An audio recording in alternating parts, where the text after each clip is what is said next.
வணக்கம். இந்திய நேரப்படி காலை 8:30 மணி செய்திகள். முதலில் தலைப்புச் செய்திகளை காணலாம்.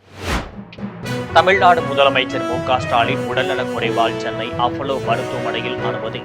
முதலமைச்சரிடம் தொலைபேசியில் உடல்நலம் குறித்து கேட்டறிந்தார் பிரதமர் நரேந்திர மோடி.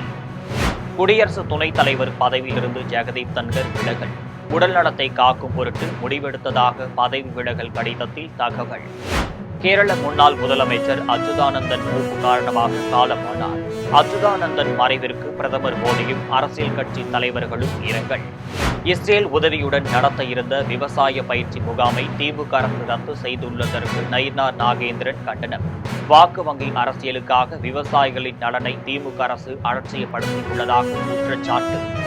இன்று கோவை, நீலகிரி மாவட்டங்களில் ஓரிரு இடங்களில் கனமழை பெய்ய வாய்ப்பு. தமிழகத்தின் பிற பகுதிகளில் லேசானது முதல் மிதமான மழைக்கு வாய்ப்புள்ளதாக வானிலை ஆய்வு மையம் தகவல். காசாவில் உணவையும் உதவிப் பொருட்களையும் பெறுவதற்காக வரிசையில் நின்ற 800 பேர் கொலை. காசா மக்களை கொன்ற இஸ்ரேலுக்கு பிரிட்டனும் மேலும் 27 நாடுகளும் கண்டனம். இனி விரிவான செய்திகளை காணலாம். தமிழ்நாடு முதலமைச்சர் மு.க.ஸ்டாலின் உடல்நலக் குறைவால் சென்னை அப்போலோ மருத்துவமனையில் அனுமதிக்கப்பட்டுள்ள நிலையில் அவரிடம் பிரதமர் நரேந்திர மோடி தொலைபேசியில் பேசி உடல்நலம் குறித்து கேட்டறிந்துள்ளார். முதலமைச்சர் மு.க.ஸ்டாலின் உடல்நலக் குறைவால் நேற்று சென்னை அப்போலோ மருத்துவமனையில் சேர்க்கப்பட்டுள்ளார். அங்கு மருத்துவர்கள் அவருக்கு சோதனைகள் மேற்கொண்டு சிகிச்சை அளித்து வருகின்றனர். மருத்துவ குழு அவர் உடல்நிலையை தொடர்ந்து கண்காணித்து வருகின்றது. இந்த நிலையில் முதலமைச்சரின் உடல்நலம் குறித்து பிரதமர் நரேந்திர மோடி, மக்களவை எதிர்க்கட்சித் தலைவர் ராகுல் காந்தி, நடிகர் ரஜினிகாந்த், மாநிலங்களவை உறுப்பினர் கமலஹாசன் ஆகியோர் தொலைபேசியில் தொடர்பு கொண்டு கேட்டறிந்ததாக அரசு வெளியிட்டுள்ள செய்திக்குறிப்பில் தெரிவிக்கப்பட்டுள்ளது. உடல் நலத்தை காக்கும் பொருட்டு குடியரசு துணைத் தலைவர் பதவியிலிருந்து ஜெகதீப் தன்கர் விலகியுள்ளார். குடியரசு துணைத் தலைவரும் மாநிலங்களவை தலைவருமாக இருந்த ஜெகதீப் தன்கர் நேற்று மாலை தனது பதவி விலகல் மடலை குடியரசுத் தலைவர் திரௌபதி முர்முக்கு அனுப்பி வைத்துள்ளார். அந்த மடலில் உடல் நலத்திற்கு முன்னுரிமை அளிக்க மருத்துவர்களின் ஆலோசனையின்படி குடியரசு துணைத் தலைவர் பதவியிலிருந்து தான் விலகுவதாக குறிப்பிட்டுள்ளார். தனது பணிக்காலத்தில் சுமூக உறவுடன் நல்ல ஒத்துழைப்பு வழங்கிய குடியரசுத் தலைவருக்கும் பிரதமர் நரேந்திர மோடிக்கும் அமைச்சர்களுக்கும் நன்றி தெரிவித்துள்ளார். நாடாளுமன்றத்தின் மழைக்கால கூட்டத்தொடர் தொடங்கிய முதல் நாளிலேயே ஜெகதீப் தன்கர் பதவி விலகியுள்ளார் என்பது குறிப்பிடத்தக்கது. 2022 ஆகஸ்ட் 11 முதல் அவர் குடியரசு துணைத் தலைவர் பதவியில் இருந்துள்ளார். அதற்கு முன் 2019 முதல் 2022 வரை மேற்கு வங்க ஆளுநராக இருந்தார் என்பது குறிப்பிடத்தக்கது. கேரளத்தின் முன்னாள் முதலமைச்சர் அச்சுதானந்தன் மூப்பு காரணமாக காலமானார். அவர் மறைவிற்கு அரசியல் கட்சி தலைவர்கள் இரங்கல் தெரிவித்துள்ளனர். 2006ஆம் ஆண்டு முதல் 2011ஆம் ஆண்டு வரை கேரளத்தின் முதலமைச்சராக இருந்த அச்சுதானந்தன் தனது 101வது வயதில் காலமானார். முதலமைச்சர் பதவியில் இருந்தபோதும் எதிர்க்கட்சி தலைவராக இருந்தபோதும் அவர் கூடன்குளம் அணு உலை எதிர்ப்பு போராட்டத்திற்கு ஆதரவளித்தது குறிப்பிடத்தக்கது. அச்சுதானந்தன் மறைவிற்கு பிரதமர் நரேந்திர மோடி தனது எக்ஸ் தளத்தில் மலையாளத்தில் இரங்கல் செய்தி வெளியிட்டுள்ளார். முதலமைச்சர் மு.க.ஸ்டாலின் விடுத்துள்ள செய்தியில், கேரளத்தில் புரட்சிகரமான அரசியலை முன்னெடுத்த பெருமை அச்சுதானந்தனை சேரும் என்றும் அவர் மறைவிற்கு தமிழ்நாட்டு மக்கள் சார்பில் ஆழ்ந்த இரங்கலை தெரிவித்துக் கொள்வதாகவும் குறிப்பிட்டுள்ளார். அதிமுக பொதுச் செயலாளர் எடப்பாடி பழனிசாமி விடுத்துள்ள செய்தியில், பொதுமக்களுக்காக வாழ்நாள் முழுவதும் தொண்டு செய்த அச்சுதானந்தனுக்கும் அரசியல் உலகில் பெருமதிப்புள்ளதாக தெரிவித்துள்ளார். பாமக தலைவர் அன்புமணி வெளியிட்டுள்ள இரங்கல் செய்தியில், அச்சுதானந்தன் பொது வாழ்வில் ஏராளமான அடக்குமுறைகளை எதிர்கொண்டவர் என்றும் முதலமைச்சர் உள்ளிட்ட பெரும் பதவிகளை வகித்த போதும் எளிமையின் அடையாளமாக திகழ்ந்தவர் என்றும் குறிப்பிட்டுள்ளார். தமிழக பாஜக தலைவர் நயினார் நாகேந்திரன் வெளியிட்டுள்ள செய்தியில், அச்சுதானந்தனின் குடும்பத்தாருக்கும் கேரள மக்களுக்கும் மார்க்சிஸ்ட் கம்யூனிஸ்ட் கட்சியினருக்கும் ஆழ்ந்த இரங்கலை தெரிவித்துக் கொள்வதாக குறிப்பிட்டுள்ளார். இஸ்ரேல் உதவியுடன் தமிழகத்தில் நடக்கவிருந்த விவசாயிகளுக்கான பயிற்சி முகாமை திமுக அரசு ரத்து செய்துள்ளதற்கு பாஜக மாநில தலைவர் நயினார் நாகேந்திரன் கண்டனம் தெரிவித்துள்ளார். அவர் வெளியிட்டுள்ள அறிக்கையில், இஸ்ரேல் உதவியுடன் தமிழ்நாட்டு தோட்டக்கலைத்துறை விவசாயிகளுக்காக நடத்த இருந்த பயிற்சி முகாமை மார்க்சிஸ்ட் கம்யூனிஸ்ட் கட்சியின் அழுத்தத்தின் பேரில் திமுக அரசு ரத்து செய்துள்ளதாக குறிப்பிட்டுள்ளார். குறைந்த பாசன வசதியில் நிறைய விளைச்சல் பெற்று வேளாண் துறையில் புரட்சி செய்து கொண்டிருக்கும் இஸ்ரேலின் தொழில்நுட்பத்தை தமிழக விவசாயிகளுக்கு கற்றுத்தராமல் தடுப்பதில் மார்க்சிஸ்ட் கம்யூனிஸ்ட் கட்சிக்கு அப்படி என்ன ஆனந்தம் என்று வினாவியுள்ளார். இஸ்ரேல் பாலஸ்தீனத்துடன் போரிடுவதால் தமிழக விவசாயிகள் இஸ்ரேலின் வேளாண் நுட்பங்களை கற்றுக்கொள்ளக் கூடாது என்று சொல்வது எப்படி நியாயமாகும் என்றும் வினாவியுள்ளார். வாக்கு வங்கி அரசியலுக்காக உணவளிக்கும் விவசாயிகளின் நலனை திமுக அரசு அலட்சியப்படுத்தி உள்ளதாக குறிப்பிட்டுள்ளார். தென்னிந்திய பகுதிகளின் மேல் ஒரு வளிமண்டல மேலடுக்கு சுழற்சி நிலவுவதன் காரணமாக இன்று கோவை, நீலகிரி மாவட்டங்களில் ஓரிரு இடங்களில் கனமழை பெய்ய வாய்ப்புள்ளதாக சென்னை வானிலை ஆய்வு மையம் தெரிவித்துள்ளது. அடுத்த 4 நாட்களுக்கு தமிழகத்தில் ஓரிரு இடங்களிலும், புதுச்சேரி, காரைக்கால் பகுதிகளிலும் லேசானது முதல் மிதமான மழை பெய்யக்கூடும் என்று குறிப்பிட்டுள்ளது.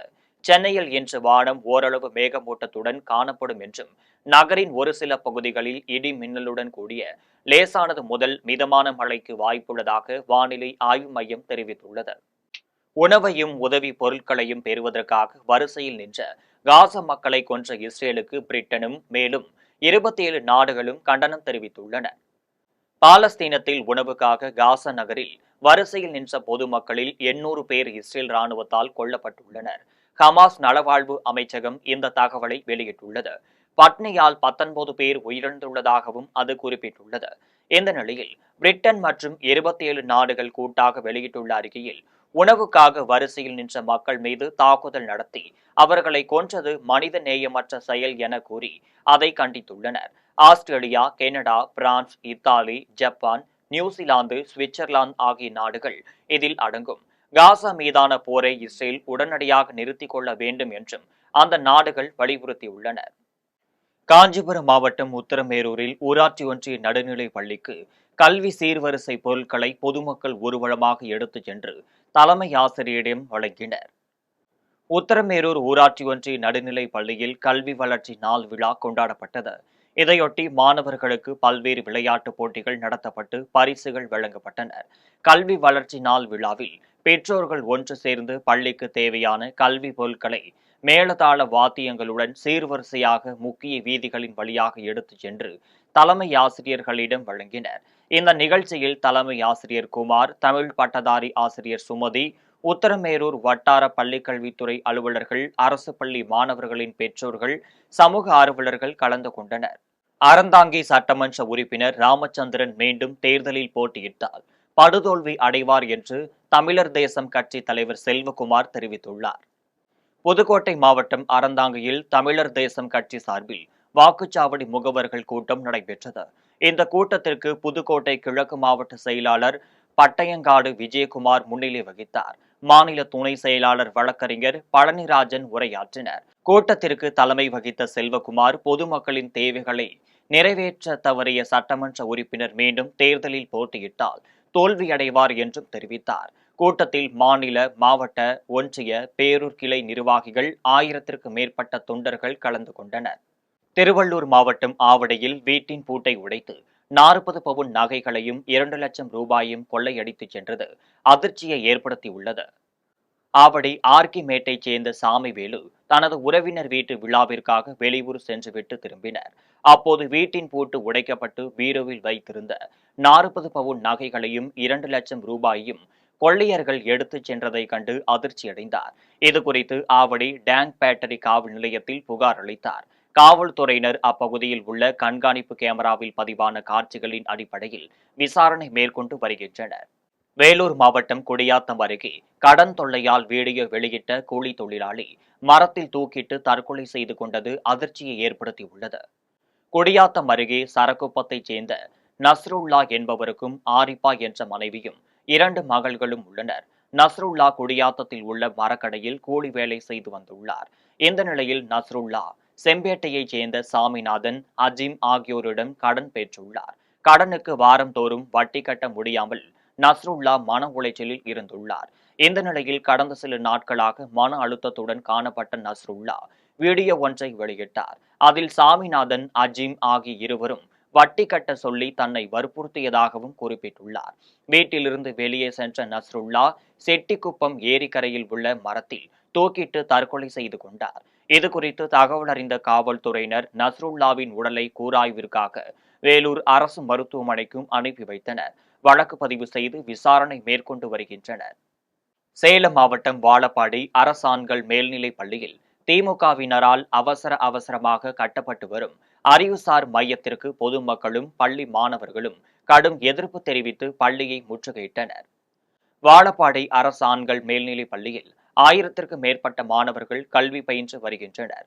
இந்த நிலையில் தமிழக அரசால் அறிவுசார் மையம் கட்டுவதற்கு 2 மாதங்களுக்கு முன்பு பூமி பூஜை போடப்பட்டது.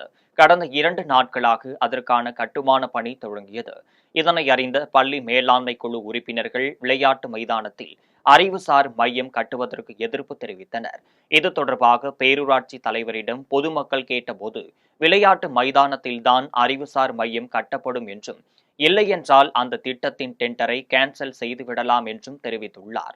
இதனால் ஆவேசமடைந்த பொதுமக்கள் பள்ளியை முற்றுகையிட்டனர். ஆனாலும் பல ஆயிரக்கணக்கான பிள்ளைங்க படிக்கிற விளையாடுற கிரவுண்ட்ல அந்த விளையாட்டை அழிச்சு அவங்க விளையாடுறதுக்கு வாய்ப்பே இல்லை. இப்போ ஏற்கனவே அது ரொம்ப சின்ன கிரவுண்டா தான் இருக்கு. அதனால அதை அழிச்சிட்டு கட்டடம் கட்டுறது எங்களுக்கு கொஞ்சம் கூட உடன்பாடு இல்லை. இது வரைக்குமே பள்ளி நிர்வாகத்தில் யாருமே எங்ககிட்ட எதுவுமே தகவலாக கூட தெரிவிக்கல. தீர்மானம் போட கிடையாது. அவங்க எங்க இஷ்டத்துக்கு தன்னிச்சையா முடிவு எடுக்க அப்ப பள்ளி மேலாண்மை குழுன்னு முதலமைச்சர் ஐயா எதுக்கு கொண்டுட்டு வந்தாங்கன்னு எங்களுக்கு தெரியல. பள்ளிக்கூடத்துல பள்ளி வளர்ச்சிக்காகவோ பள்ளி சொத்துக்களை பாதுகாக்கவும் தான் பள்ளி மேலாண்மை குழு ஸ்டாலின் ஐயா கொண்டுட்டு வந்திருக்காரு. ஆனா இங்க நாங்க பள்ளி மேலாண்மை குழுவே தாரவாத்து கொடுக்குற ஒரு சுச்சுவேஷனுக்கு எங்களை தள்ளி விட்டுருக்காங்க. இதை நாங்க பள்ளி மேலாண்மை குழு சார்பாகவும் இங்க படிச்சுட்டு இருக்க மாணவர்கள் சார்பாகவும் நாங்க தாழ்மையா கேட்டுக்கிறோம். எங்க பிள்ளைங்களுக்கு விளையாடுறதுக்கு கிரவுண்ட் வேணும். இன்னைக்கு வட்ட அளவுல, மாவட்ட அளவுல, மாநில அளவுல இங்க பயிற்சி நடந்துட்டு இருக்கு, விளையாட்டு நடக்குது. பசங்க பிரைஸ் எடுக்கிறாங்க. இன்னைக்கு ஒரு மாணவன் யோகாவில் கின்னஸ்ல சாதனை படைச்சிருக்கான்.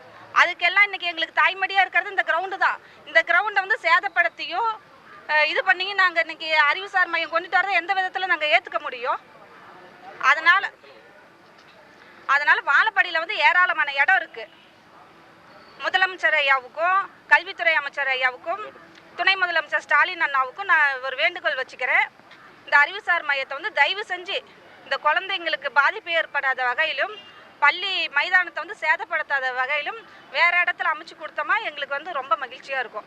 இது பல மாணவர்களின் கண்ணீர், பல பெற்றோர்களின் குமரல். எங்களுக்கு இதை எப்படி நாங்கள் இது பண்ணுறதுன்னு தெரியல. ஏன்னா இதெல்லாம் எங்கள் கை மீறி போயிருச்சு. எங்கள் இதில் எதுவுமே எங்கள் நாலேஜுக்கு இந்த நிமிஷம் வரைக்கும் யாருமே கொண்டுட்டு வரல. பெற்றோர் ஆசிரியர் கழகம் தன்னிச்சையாக செயல்பட்டு இருக்கு. அவங்க இப்படி கட்சி சார்பாக எல்லாமே மூவ் பண்ணுறதுனால எங்களால் எந்த விதத்துலையுமே செயல்பட முடியல. எங்களுக்கு எந்த தகவலுமே தெரிவிச்சுக்க மாட்டேன்றாங்க. கோவையில் நடைபெற்ற மாவட்ட அளவிலான வாள்வீச்சு போட்டியில் 500க்கும் மேற்பட்ட வீரர் வீராங்கனைகள் பங்கேற்றனர். ஒலிம்பிக் விளையாட்டில் அனைவரின் கவனத்தையும் ஈர்க்கும் ஃபென்சிங் என்ற வாள்வீச்சு விளையாட்டுப் போட்டிகளில் தமிழக மாணவ மாணவிகள் கூடுதல் கவனம் செலுத்துகின்றனர். இந்த நிலையில் கோவையில் தமிழ்நாடு வாள்வீச்சு சங்கமும் கோயம்புத்தூர் வாள்வீச்சு சங்கமும் இணைந்து மாவட்ட அளவிலான வாள்வீச்சு போட்டியை நடத்தினர். இந்த போட்டியில் கோவை, பொள்ளாச்சி உள்ளிட்ட பல்வேறு பகுதிகளில் இருந்தும் 500க்கும் மேற்பட்டோர் கலந்து கொண்டனர். இதில் வெற்றி பெறுவோர் மாநில அளவிலான போட்டிகளுக்கும் தகுதி பெறுவர் என்ற போட்டி ஒருங்கிணைப்பாளர் தியாக நாகராஜன் தலைமையில் பயிற்சியாளர் சரவணன் ஆகியோர் தெரிவித்தனர். ஸ்டேட்ல செலக்ட் ஆகிறவங்க நேஷனல் போவாங்க. ஸோ இப்போ கோயம்புத்தூர் டிஸ்ட்ரிக்ட்ல பார்த்தீங்கன்னா ஃபென்சிங் 5 மெம்பர்ஸ்லேருந்து இப்போ பார்த்தீங்கன்னா ஒரு 120 மெம்பர்ஸ் பார்ட்டிசிபேஷன் பண்ணி நல்லா இன்வால்வ் ஆகிட்டு வராங்க. இது one of the oldest Olympic game. So government நிறைய சப்போர்ட் பண்ணுறாங்க. ஸ்பான்சர்ஷிப்பு, ஸ்காலர்ஷிப்ஸு, எலைட் ஸ்காலர்ஷிப்ஸ் எல்லாமே ப்ரொவைட் பண்ணுறாங்க. இப்போ அப்கமிங் டேஸில் கோயம்புத்தூர் டிஸ்ட்ரிக்ட் சார்பாக நிறைய பிளேயர்ஸ் பார்ட்டிசிபேட் பண்ணி நிறைய மெடல் பண்ணுவாங்க கோயம்புத்தூர் டிஸ்ட்ரிக்ட் சார்பாக. ஸோ இது மட்டும் இல்லாமல் Khelo India, school games, zonals இதெல்லாமே நிறைய பேர் மோட்டிவேட் ஆகி ஃபென்சிங் கேம் இம்ப்ரூவ் பண்ணிட்டு வராங்க. காஞ்சிபுரம் மாவட்டம் மணிமங்கலம் பாரதி நகரில் அமைந்துள்ள தேவி கருமாரியம்மன் கோவிலில் தீமிதி திருவிழா சிறப்பாக நடைபெற்றது. திருப்பெரும்புதூரை அடுத்த மணிமங்கலம் பாரதி நகர் தேவி கருமாரியம்மன் கோவிலில் 29ஆம் ஆண்டு கோல்வார்த்தல் திருவிழாவும் 25ஆம் ஆண்டு தீமிதி திருவிழாவும் சிறப்பாக நடைபெற்றன.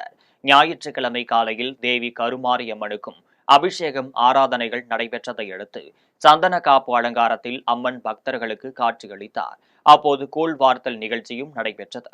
அதனைத் தொடர்ந்து மாலையில் பக்தர்கள் தீக்குண்டத்தில் தீ மிதித்து நேர்த்தி கடன் செலுத்தினர். விழாவில் மணிமங்கலம் மற்றும் அதன் சுற்றுவட்டார பகுதிகளைச் சேர்ந்த 10,000த்திற்கும் மேற்பட்ட பக்தர்கள் கலந்து கொண்டு தேவி கருமாரியம்மனை வழிபட்டனர். காரைக்காலில் புகழ்பெற்ற காரைக்கால் அம்மையார் ஆலயத்தில் ஆடி கிருத்திகையை முன்னிட்டு அம்மையார் சந்தன காப்பு அலங்காரத்தில் பக்தர்களுக்கு அருள்பாலித்தார். ஈசனால் அம்மையை என்று அழைக்கப்பட்டவரும் 63 நாயன்மார்களில் பெண் நாயன்மாரரான காரைக்கால் அம்மையார் ஆலயத்தில் ஆடி கிருத்திகை நாளில் அம்மையாருக்கு சிறப்பு அபிஷேகம் நடைபெற்றது. தொடர்ந்து அம்மையார் சந்தன காப்பில் சிவபெருமானை பூஜிக்கும் அலங்காரத்தில் பக்தர்களுக்கு அருள்பாலித்தார். அதன் பின்னர் மகா தீபாராதனை நடைபெற்றது. இதில் ஏராளமான பக்தர்கள் பங்கேற்று காரைக்கால் அம்மையாரை தரிசனம் செய்தனர். தூத்துக்குடியில் செயல்பட்டு வரும் ஸ்டெர்லைட் ஆலையை மீண்டும் திறக்க வேண்டும் என வலியுறுத்தி மீனவ கிராம மக்கள் மாவட்ட ஆட்சியரிடம் கோரிக்கை மனு அளித்தனர். தூத்துக்குடியில் செயல்பட்டு வரும் ஸ்டெர்லைட் ஆலையை மீண்டும் திறக்க தமிழக அரசு நடவடிக்கை எடுக்க வேண்டும் என மாவட்ட ஆட்சியர் அலுவலகத்தில் ஒவ்வொரு வாரமும் ஸ்டெர்லைட் ஆலைக்கு ஆதரவாக பல்வேறு கிராமங்களைச் சேர்ந்த பொதுமக்கள் மனு அளித்து வந்தனர். இந்த நிலையில் தூத்துக்குடி மாவட்ட ஆட்சியர் அலுவலகத்திற்கு ஸ்டெர்லைட் ஆலையை திறக்க தமிழக அரசு நடவடிக்கை எடுக்க வேண்டும் என்றும், ஸ்டெர்லைட் ஆலை மூடப்பட்டுள்ளதால் தங்களது வாழ்வாதாரம் பாதிக்கப்பட்டுள்ளது என்றும், வேலையில்லா திண்டாட்டம் ஏற்பட்டுள்ளது என கூறி தூத்துக்குடி மாவட்ட ஆட்சியர் அலுவலகத்தை கடலோர மீனவ கிராமங்களைச் சேர்ந்த 1000க்கும் மேற்பட்டோர் மற்றும் பல்வேறு அமைப்பினர் முற்றுகையிட்டு ஆர்ப்பாட்டத்தில் ஈடுபட்டனர். இதையடுத்து ஸ்டெர்லைட் ஆலையை திறக்க வேண்டும் என வலியுறுத்தி மாவட்ட ஆட்சியரிடம் மீனவ கிராம மக்கள் கோரிக்கை மனு அளித்தனர். என் பேர் தங்கம். நான் ஸ்டெர்லைட் ஆலை பக்கத்துல இருந்து 3 கிலோமீட்டர்ல எங்க வீடு இருக்கு. நாங்க முதல் 2018 கலந்துக்கிட்டோம். கலந்து என்ன தெரியாம தான் கலந்தோம். மக்களை எல்லாத்தையும் திரட்டி வர சொல்லிட்டு கடைசி அந்த பிரச்சனைன்னு சொன்னவங்க யாருக்குமே எந்த ஒரு பாதிப்பும் கிடையாது. அவங்க எல்லாம் கிளீனா சேஃபா ஆகி அவங்க ஒரு இதுல உட்கார்ந்துட்டாங்க. என்னன்னு தெரியாத மக்கள் தான் இதே இடத்துக்கிட்டு தான் எனக்கெல்லாம் அடிபட்டது. என்ன மாதிரி நிறைய பெண்கள் ஆண்கள் எல்லாருமே நிறைய பேர் பாதிக்கப்பட்டாங்க. ஆனா அதுக்கு என்னன்னு எங்களுக்கு சொல்யூஷனே தெரியாது. பாதிக்கப்பட்டு நிறைய பேர் குடும்பம் இழந்து கை கால் ஒடிஞ்சு நிறைய பேர் பாதிக்கப்பட்டிருந்தாங்க. அதுக்கு என்னன்னு விட தெரியல. ஆனா அதுக்கப்புறம் தான் எங்களுக்கு தெரியுது ஸ்டெர்லைட் ஆலை பத்தி. அந்த ஸ்டெர்லைட் ஆலை சுத்தி இருக்கிற மக்களுக்கு நல்லதான் செஞ்சிருக்கு. யாருக்குமே எந்த கெடுதலும் பண்ணல. தயவு செஞ்சு நாங்க இப்ப விசாரிச்சையில ஹாஸ்பிட்டலோ கோயிலோ ஒரு சுத்தி சுகாதாரம் எல்லாமே நல்லபடியா தான் நடந்துகிட்டு இருந்திருக்கு. இது யாரோ தேவையில்லாம மக்கள் எல்லாம் தூண்டி விட்டு நிறைய பேரை பாதிக்கப்பட வச்சிருக்காங்க. மீண்டும் ஜெம் தலைப்பு செய்திகள். தமிழ்நாடு முதலமைச்சர் மு.க.ஸ்டாலின் உடல்நலக் குறைவால் சென்னை அப்போலோ மருத்துவமனையில் அனுமதி. முதலமைச்சரிடம் தொலைபேசியில் உடல்நலம் குறித்து கேட்டறிந்தார் பிரதமர் நரேந்திர மோடி. குடியரசு துணைத் தலைவர் பதவியிலிருந்து ஜெகதீப் தன்கர் விலகல். உடல்நலத்தை காக்கும் பொருட்டு முடிவெடுத்ததாக பதவி விலகல் கடிதத்தில் தகவல். கேரள முன்னாள் முதலமைச்சர் அச்சுதானந்தன் மூப்பு காரணமாக காலமானார். அச்சுதானந்தன் மறைவிற்கு பிரதமர் மோடியும் அரசியல் கட்சி தலைவர்களும் இரங்கல். இஸ்ரேல் உதவியுடன் நடத்த இருந்த விவசாய பயிற்சி முகாமை திமுக அரசு ரத்து செய்துள்ளதற்கு நயினார் நாகேந்திரன் கண்டனம். வாக்கு வங்கி அரசியலுக்காக விவசாயிகளின் நலனை திமுக அரசு அலட்சியப்படுத்தியுள்ளதாக குற்றச்சாட்டு. இன்று கோவை, நீலகிரி மாவட்டங்களில் ஓரிரு இடங்களில் கனமழை பெய்ய வாய்ப்பு. தமிழகத்தின் பிற பகுதிகளில் லேசானது முதல் மிதமான மழைக்கு வாய்ப்புள்ளதாக வானிலை ஆய்வு மையம் தகவல். காசாவில் உணவையும் உதவி பொருட்களையும் பெறுவதற்காக வரிசையில் நின்ற 800 பேர் கொலை. காசா மக்களை கொன்ற இஸ்ரேலுக்கு பிரிட்டனும் மேலும் 27 நாடுகளும் கண்டனம். இத்துடன் ஜெம் செய்திகள் நிறைவடைகின்றன. மீண்டும் ஜெம் செய்திகள் மதியம் 1:30 மணிக்கு. உடனுக்குடன் செய்திகளை காண gemlive.tv என்ற இணையதளத்தில் இணைந்திருங்கள். நன்றி, வணக்கம்.